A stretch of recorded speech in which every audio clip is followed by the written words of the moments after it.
a lot of other networks don't want to give Trump that time. Bret Baier will be chief political anchor, Fox News anchor, and for special report. His book is a great Christmas gift. It's called To Rescue the American Spirit, Teddy Roosevelt and the Birth of a Superpower. Bret, welcome back. Hey, Brian. Bret, do you think that everybody's going to take the president's speech tonight, or do you think to start with? Yeah, I think they will. We'll have it. Fox Broadcast will have it. I bet CBS has it, and I assume the others will. I mean, this is sort of an end-of-the-year speech, which being portrayed as kind of, what's happened so far. But with the Venezuela news, I think there may be some interest, obviously, to see what's next with Venezuela and the blockade of tankers. And I assume he's going to get into some of that tonight. Yeah, I mean, that's pretty big news. Yesterday, we know about the briefings, and if Democrats came out, I'm not satisfied. Republicans say, I'm thoroughly satisfied. And then, of course, the big push to get the double tap of the video out there. I'm not sure what that's about. But I think when the president came out and said last night that there's going to be a complete blockade of all oil tankers going into and out of Venezuela, he goes on to say the illegal aliens and criminals that the Maduro regime has sent into the United States during the weekend in the Biden administration are being returned to Venezuela at a rapid pace. America will not allow criminals, terrorists, and other countries to rob, threaten, and harm our nation. We will not allow hostile regimes to take our oil, land, or any other assets. So let me see. The last tanker they took cost Venezuela $80 million. Bret, 85% of their entire economy is fueled on oil. So we're ramping it up big time. Something's got to give. No, it's got to give. And listen, you look into all the sentences in the Susie Wiles Vanity Fair piece, which, by the way, she is very safe in the eyes of the president, and it seems like everybody else is rallying around her. But one of the sentences that caught my eye was that he's going to keep on blowing up these boats until Maduro cries uncle and continue to up the pressure. And that is different than, what it was publicly portrayed about the effort. But I think it was always underlying that this was designed, all of this military buildup, to pressure Maduro to leave. And so far he's not. But push comes to shove pretty soon. I mean, I just don't know how he lasts much longer. You don't see China or Russia there to prop him up. Hezbollah evidently has a presence. We know Iran has a presence. So let's jog over to Vanity Fair. Susie Wiles, one of the most low-profile chief of staffs and effective chiefs of staff in my lifetime, sat down 11 separate times with Chris Whipple, who wrote a book about chief of staffs over the course of months. Talked about some of the revelations that Pam Bondi whiffed when it came to the Epstein files, that Elon Musk is on ketamine, that the blow-up of USAID was a mistake, that they looked at Marco Rubio as someone to land that plane and reassure George W. Bush that his PEPFAR humanitarian program would not be destroyed. They talked about the tariffs, the way they rolled out, and Wiles said the tariffs were more painful than expected, and the president was cautioned to do it slower, and he ended up just doing it the way he wanted to do it. So I found it interesting for someone, you and I, who do this every single day. It was insightful. I didn't think anything was, that crazy. But you just wonder why one of the lowest profile people would give Vanity Fair this type of time. What do you think? Well, I think that's the biggest question out of the whole thing. I know there'll be a lot of focus on, calling J.D. Vance a conspiracy theorist and saying the president has an alcoholic personality. And you saw his response that he said that publicly, et cetera, et cetera. Listen, she is the most effective White House chief of staff we've seen in a long, long time, considering who the president is. Also, she has to make the trains run on time and make everything work in Trump world. That's a different world than the usual Republican president. And anyway, I think you're right. There were some things that were intriguing, maybe said with candor that we basically knew, but to see them in print. Now, the Vanity Fair choice, 11 interviews, I just, I don't know. Has there ever been a Republican that has been given a really fair shake in Vanity Fair? I'm not sure. Right. So I want you to hear what Chris Whipple said last night.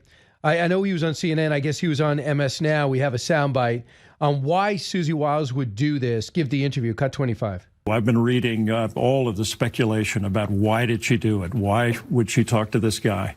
My theory of the case is that with this White House and with Susie Wiles, it's never four-dimensional chess. It might not even be chess. I mean, they just do what they want to do. And Susie was remarkably candid. I think, look, I wrote a book about White House chiefs of staff that was pretty fair and nonpartisan.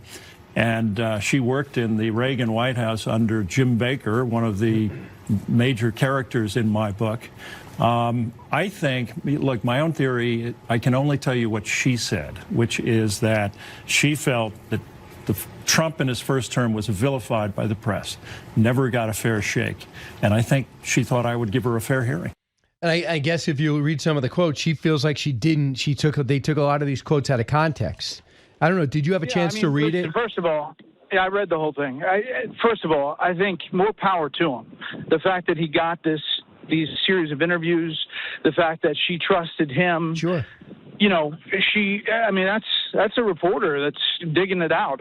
More power to him. I think how it's characterized, and she says it was taken out of context. He has apparently the quotes and the tapes. I think that's a dangerous road to go down. If you, it's just like the Bob Woodward 12 interviews with President Trump. If you do it, there's a chance that it's going to be characterized differently than you thought it was going to be. That said, I get the premise. They feel like they're on the right side of history as far as what they're doing policy-wise. And she wants to at least try to reach out and say the president got a bad deal in the first term, press-wise, and maybe, change the dynamic. I'm not sure this did that, but it's not a big deal for her because she is the apple of the president's eye. So she writes this on X. The article published earlier this morning is disingenuously framed hit piece on me and the finest president, White House staff, and cabinet history. Significant context was disregarded, and much of what I and others said about the team and the president was left out. I assume, after reading it, that this was done to paint an overwhelmingly chaotic negative narrative about the president and our team. The truth is, the Trump administration has already accomplished more in 11 months than any other president has accomplished in 8 years, and that is due to the unmatched leadership and vision of the president, for whom I have been honored to work for the better part of a decade. None of this will stop our relentless pursuit of making America great. I agree. Nothing's going to stop.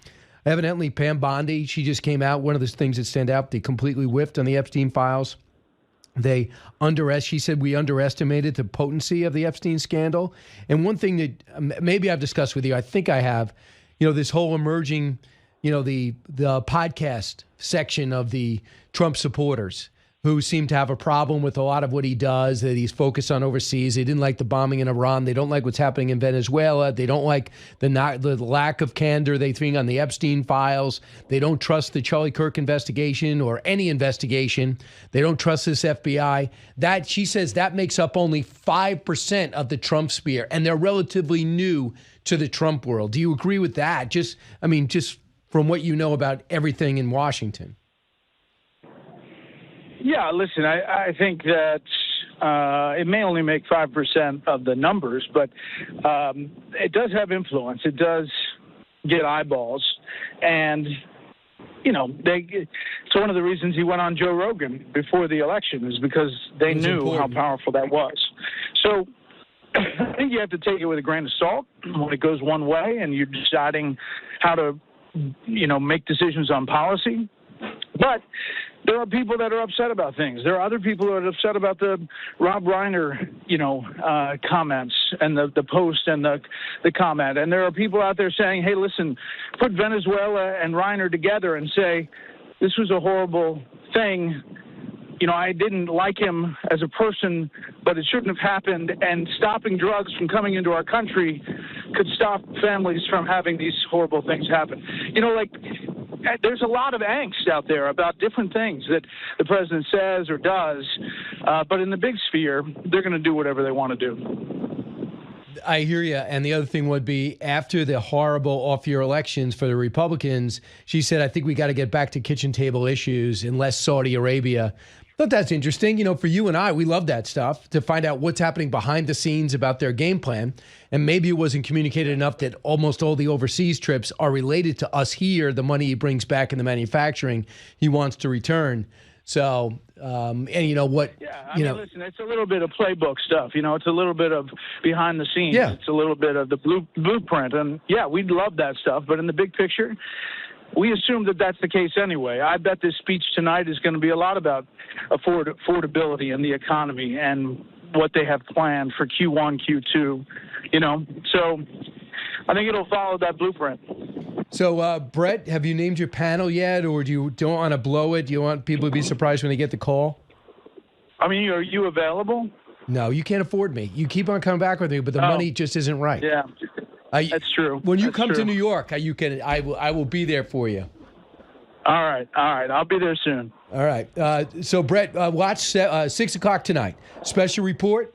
Do what I do. DVR it. And I watch it the same day so you get full ratings credit for it. Brett, thanks so much. And one more thing. Yeah. Hold on. 8 weeks on the New York Times bestseller list.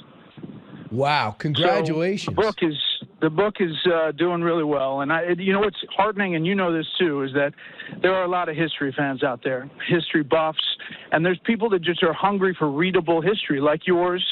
And I'm telling you, I think it's really heartening to hear and see people getting into reading about Teddy Roosevelt. Yeah, it's called To Rescue the American Spirit, Teddy Roosevelt and the Birth of a Superpower. Let's keep it on the list through the holidays, ladies and gentlemen. Brett, congratulations. Thanks. You got it. Team Trump rallying around White House Chief of Staff Susie Wiles after her unfiltered interview with Vanity Fair. It caused a little bit of a stir in Washington, and she calls in the interview. Vice President J.D. Vance, a conspiracy theorist for a decade, accuses Elon Musk of being an avowed ketamine user, says Attorney General Pam Bondi whiffed on the Jeffrey Epstein case, and even describes President Trump as having the personality of an alcoholic. But the president himself was not offended, telling the New York Post, no, she meant that I don't drink alcohol. So everybody knows that, but I've often said that if I did, I'd have a very good chance of being an alcoholic. I have said that many times about myself. It is a very possessive personality. Meanwhile, the media absolutely feasting on this little slice of a West Wing palace intrigue. Sounds like the adult in the room. She is the adult. Well, then why does the toddler in chief have the nuclear code? Vanity Fair, I mean, they did those people wrong, man. Maybe they're doing the Lord's work. I like to remind all of you that you're not crazy. What's happening is crazy. In the pages of Vanity Fair, they confirmed it. Who's they? Them's is. The crazies. Boy, doesn't that just encapsulate the entire mentality of all the groupies and the hangers-on, all the facilitators and enablers around him in MAGA? Susie Wiles herself is pushing back, writing that the article is a disingenuously framed hit piece. I had my own little lesson in Vanity Fair PR.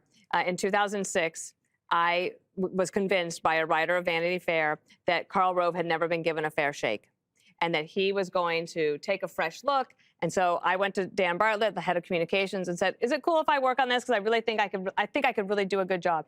And he was like, yeah, knock yourself out.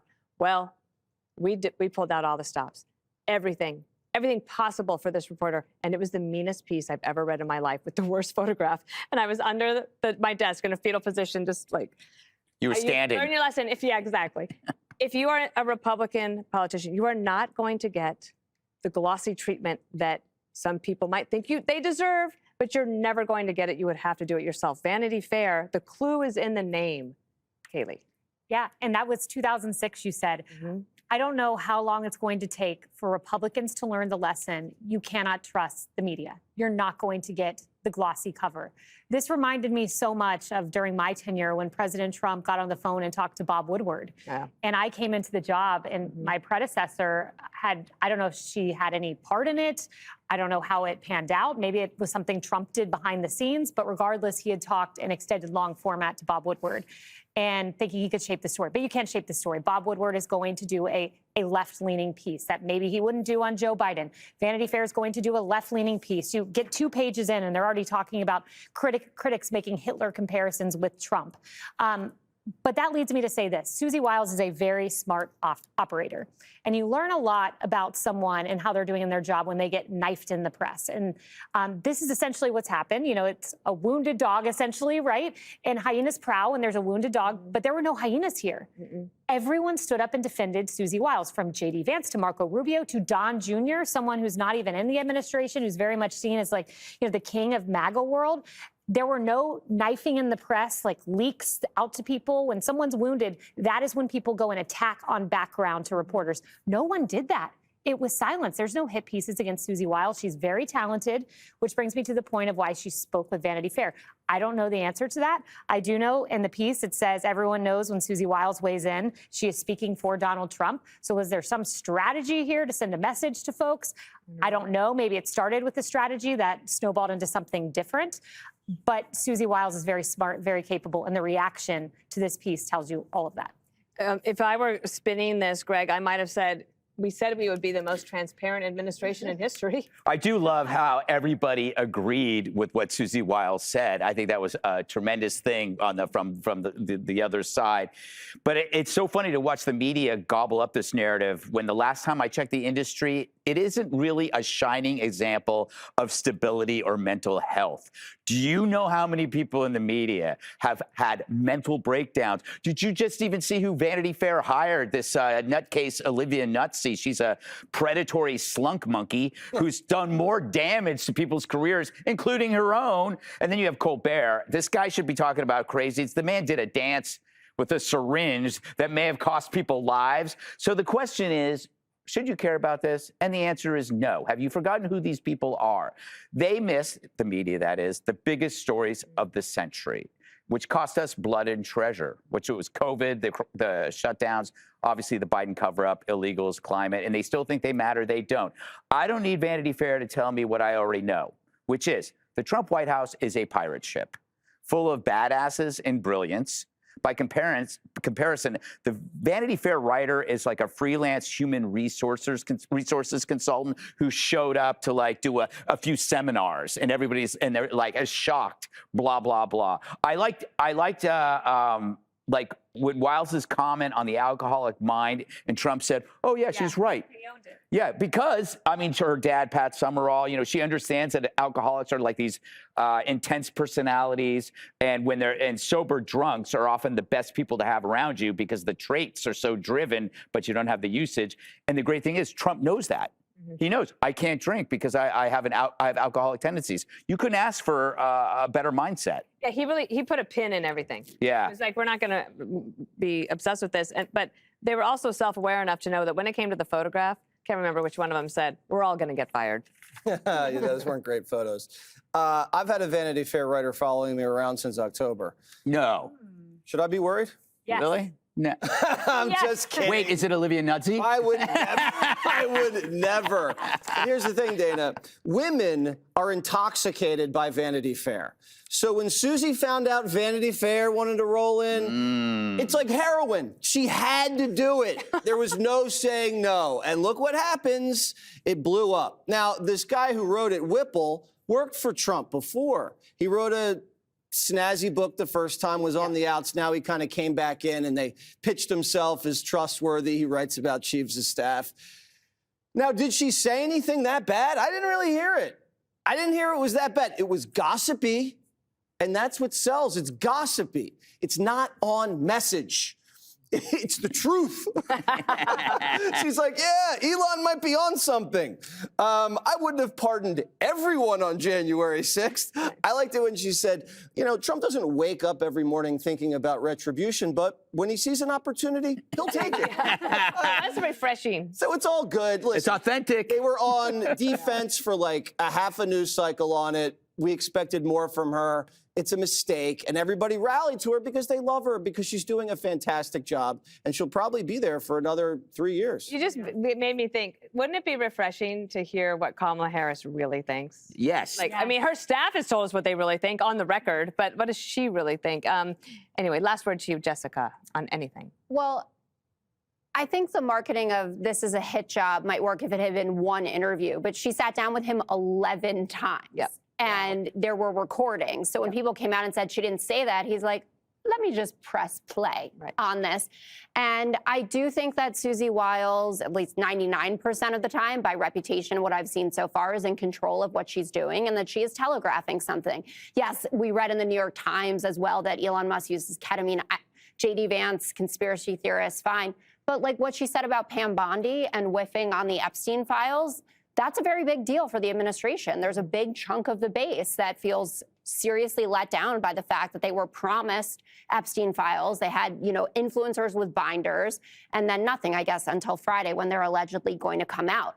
I think she's also seeing the fact, looping back to what we were discussing in the first block, that the administration is not as successful as they would like themselves to be. I mean, we didn't note it yet, but Mike Johnson completely lost control of his caucus this morning. He had a 4-person rebellion. Maybe it'll be even more once this ACA subsidy vote happens, the 3-year extension. Leader Jeffries completely played him, right? He didn't go for any of the discharge petitions, the Fitzpatrick bill. He said, I'm going to wait it out for my 3-year extension. And then he got Fitzpatrick, Lawler, et cetera, to fold and to come over to his side. And now there's going to be a vote. I don't know what Senator Thune is. I'm not sure anybody knows anything of what you just said. I mean, I do, but I mean, it's like pretty.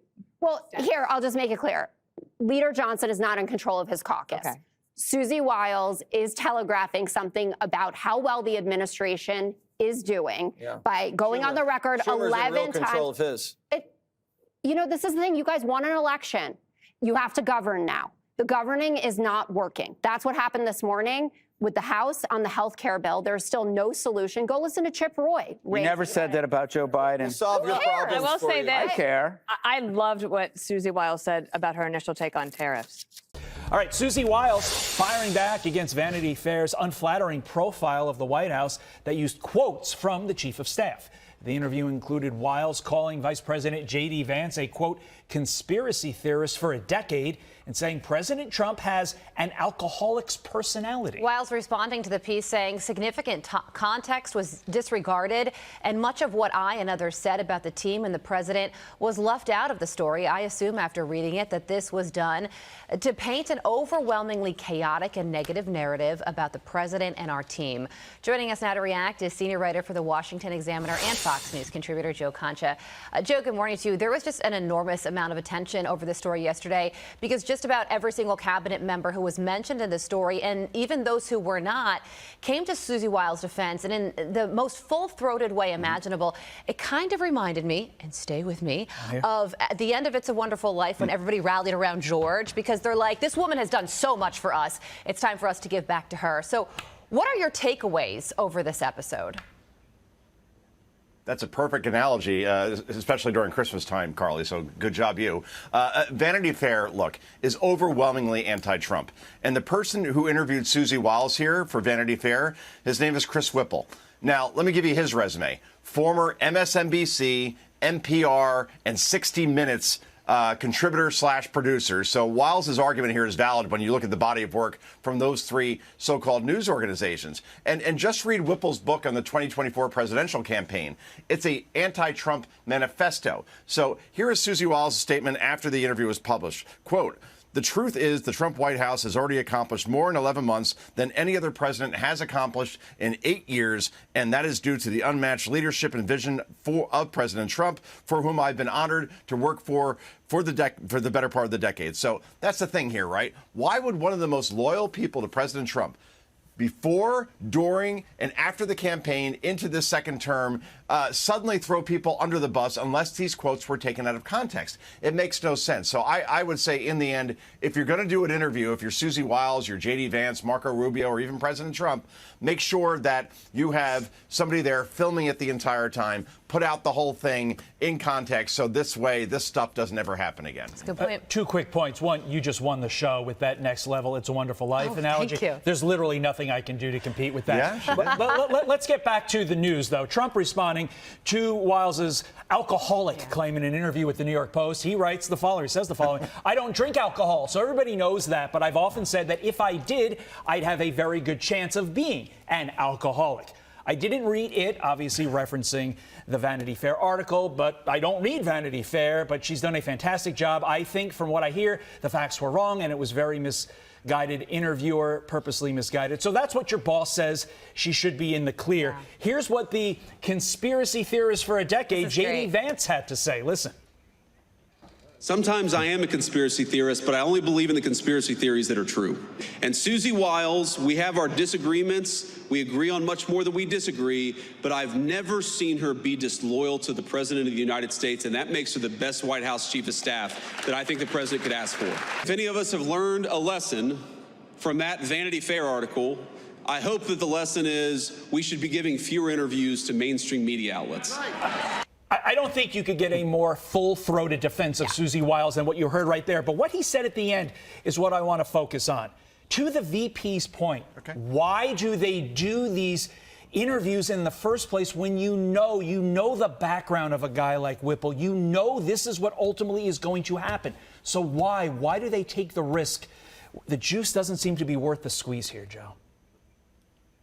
No, that's exactly right. I think sometimes you don't want the narrative to be painted for you when it comes to, for example, the Trump economy or anything in terms of the accomplishments of this administration. So you end up doing an interview to try to obviously push, your perspective and try to obviously put the administration in the proper light. But in the end, you got to pick and choose your people wisely. And in this case, Whipple, given his background, given the book he wrote on the 2024 campaign, probably wasn't the right choice. That's the only criticism I would have here of Susie Wiles. Pick and choose the people that interview you a little better next time, because this is what you end up having to clean up on aisle 5, 16, and 24 as a result. Well, President Trump is going to have an opportunity to paint that narrative tonight because he will be delivering a prime time address, 9 p.m. Eastern time. We're hearing heavy on the economy, war on drugs, foreign policy. What will you be listening for, and how important is this? Well, it is important because 2026 is basically here now at this point. Midterms are coming up.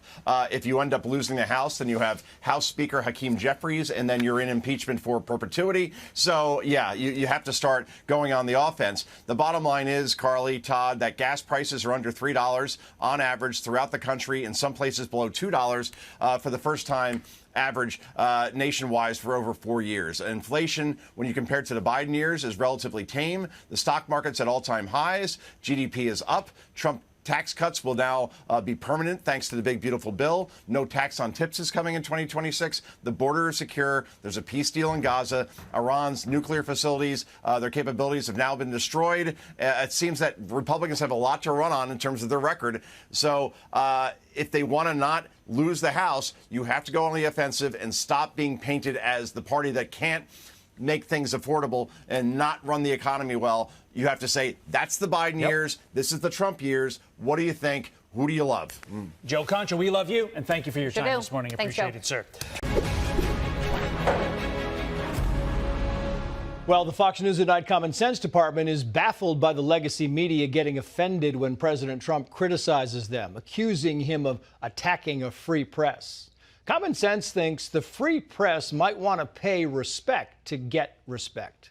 These are the people who brought you collusion, fine people on both sides, bloodbath, suckers and fools, and so on. Now Vanity Fair is upping the ante with an article about White House Chief of Staff Susie Wiles, an article long on words, short on facts, bereft of context. The media says being out of context is what people say when they get caught. So maybe we let you decide. Because in paragraph 4, the Vanity Fair writer says Susie Wiles told her that Trump, quoting here, has an alcoholic's personality. No explanation, no context, simply a word bomb meant for the reader to view as a slam on the president. But later we find out Susie Wiles is actually referencing her dad, the legendary sports broadcaster Pat Summerall, who for years was an alcoholic, when she says, quoting again, alcoholics in general, their personalities are exaggerated. So I'm a little bit of an expert on big personalities. Trump has an alcoholic's personality. He operates with a view there's nothing he can't do. Oh! Suddenly the slam is a salute. But Vanity Fair is not fair. They know context is key, so now common sense is using the key to unlock their litany of lies. Tonight, President Trump is expressing full support for his chief of staff after a bombshell article published in Vanity Fair.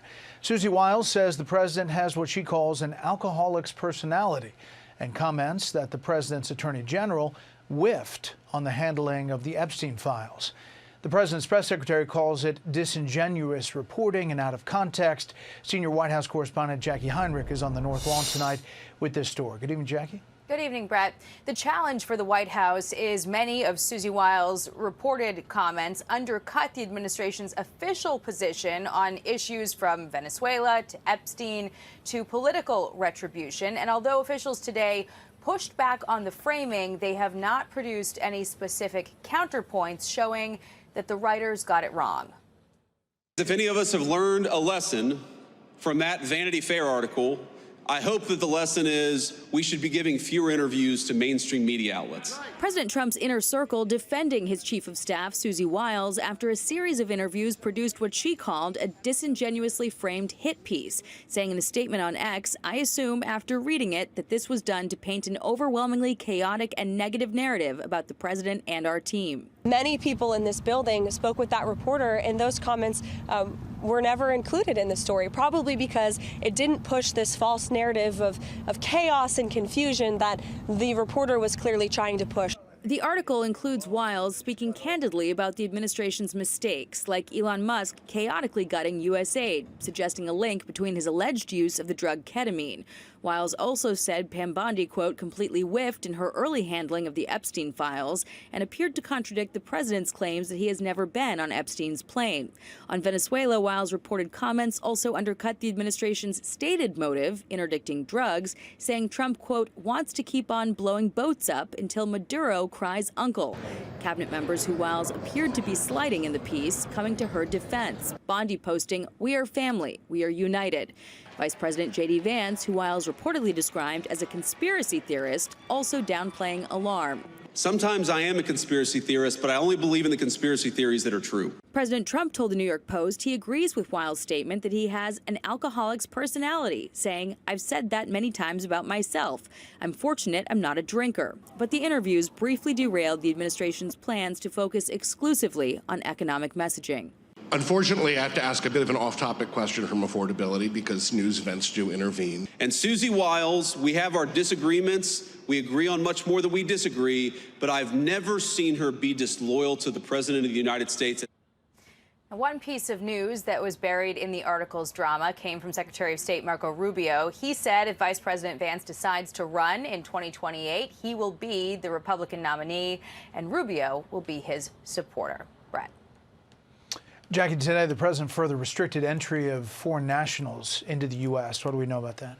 Yeah, the president's proclamation expands the administration's existing 12-country travel ban to 5 new countries and also to people with documents from the Palestinian Authority. It also adds partial restrictions to 15 countries, most of them in Africa. The White House cited widespread corruption, fraud, and unreliable documentation and records from those countries as the cause. And it comes after the administration pledged to crack down following the shooting of 2 National Guard soldiers by the White House by an Afghan national. Brett.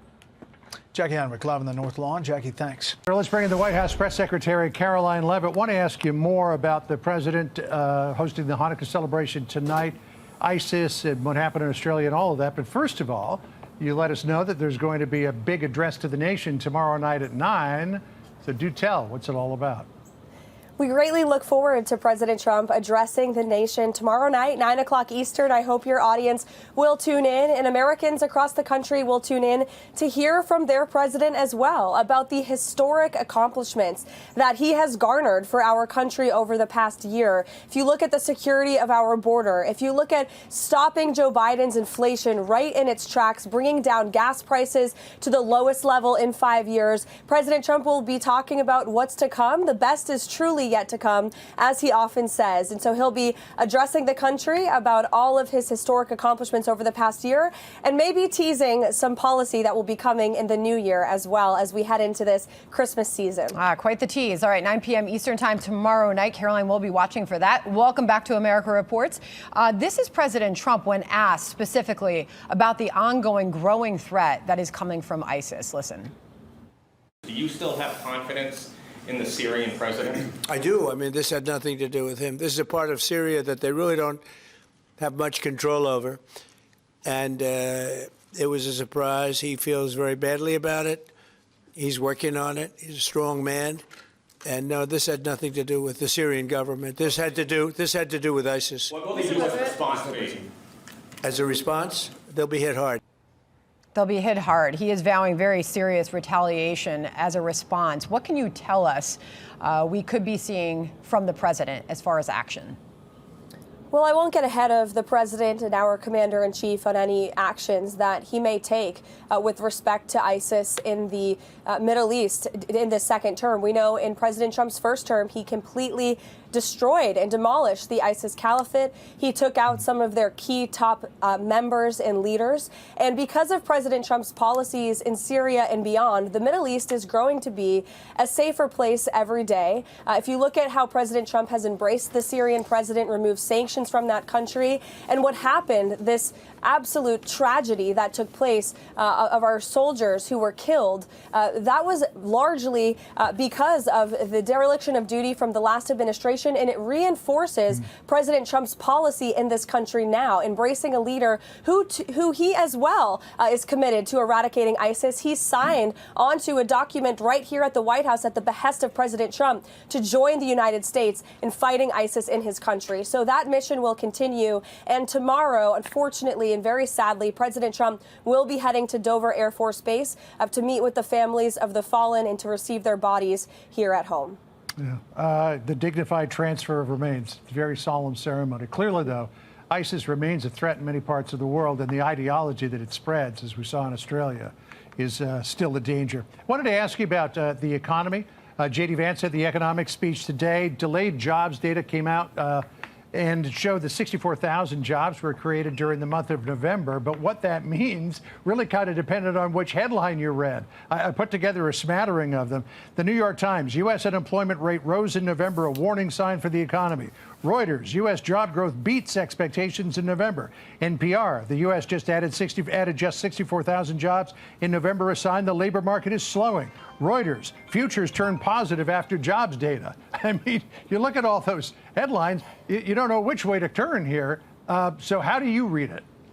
Well, I know our economic director, Kevin Hassett, was out here addressing it this morning, and President Trump is focused on putting Americans back to work. And if you look at the job gains historically throughout this past year, what's most remarkable about the labor market right now is that President Trump is putting American citizens back into the labor force. And we know under the previous administration and Joe Biden that 100% of the jobs gained were for foreign-born workers. These were for people who flooded our country and took the jobs of hardworking Americans. And so President Trump's policies of not just border security, but also incentivizing investment into our country. He's gone overseas to recruit trillions of dollars in new investments, new jobs, economic growth into our manufacturing industry here at home. We're going to continue to see all of that come to fruition, which means more jobs for hardworking Americans and also an increase in their wages. If you look at the wage growth that is has taken place over the past year as well. On average, the American worker is earning about $1,200 more over a year thanks to President Trump's policies. Under Joe Biden, they were losing on average $3,000 per year. And so this president is focused on pro-growth policies for American workers, not foreign workers, for putting people back to work, particularly in our manufacturing industry, which has always been the backbone of our nation's economy. Before we leave the top of the economy, I want to ask you about gas prices. We know this is, historically a big point to cover as we head into the midterm elections. And we have seen gas prices coming down. They are below $3 a gallon now. J.D. Vance talked about this earlier today in Allentown, PA. Listen. You know why energy prices are lower? You know why gas prices have come down so much? Because we finally got an American president who wants to invest in American energy and American workers instead of green energy boondoggles that are produced overseas. So when the president and the vice president get together and they talk with their energy and economic teams, how much lower do you believe that this White House and its policies can get those gas prices as we head into the new year? I mean, are we looking at $2 a gallon?